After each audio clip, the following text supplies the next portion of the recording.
Harriet Tubman. And by the way, the kids were able to pick at least the person that they wanted to do the play with. So they didn't get to pick their group members, but they picked their first, second, and third choice of people that they want to do their play with. And I think everybody got their first, second, or third choice except for Jack. We gave him some tickets, but he had to just go with the group that was left. So thank you, Jack.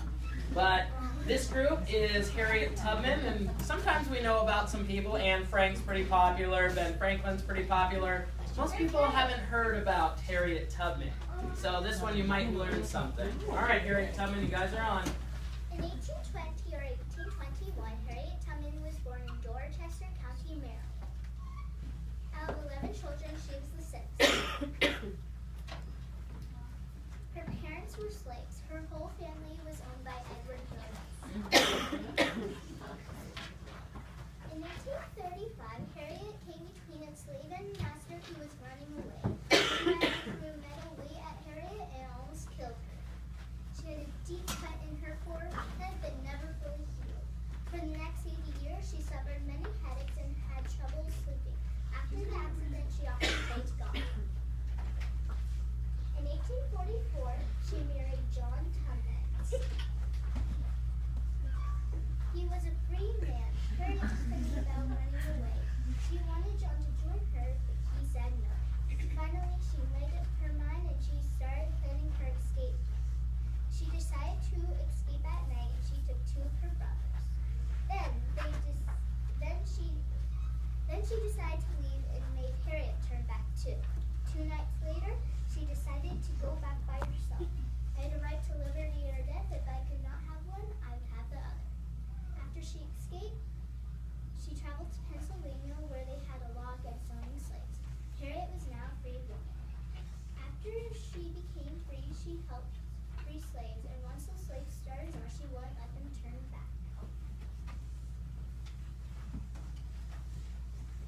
She would point a gun at their head and would say, "You'll go on or you'll die." Years later, Tubman proudly said, "I never ran my train off the track. I never lost a passenger." The Civil War began on April 12, 1861. During the war, Harriet worked as a nurse and a spy. She helped slaves that tried to escape from the South. After the Civil War ended, slavery was no longer allowed in the United States. After the war, Harriet returned to home in Arbor, New York. In 1861, John died.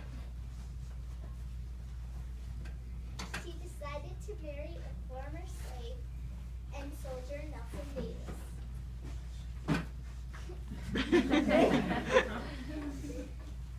Harriet helped establish a home in New York for sick, poor, and homeless people.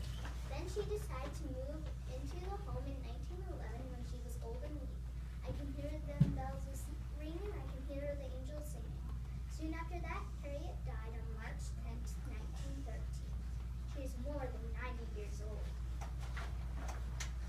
I freed 1,000 slaves and could have freed 1,000 more only if they knew they were slaves. Very nice.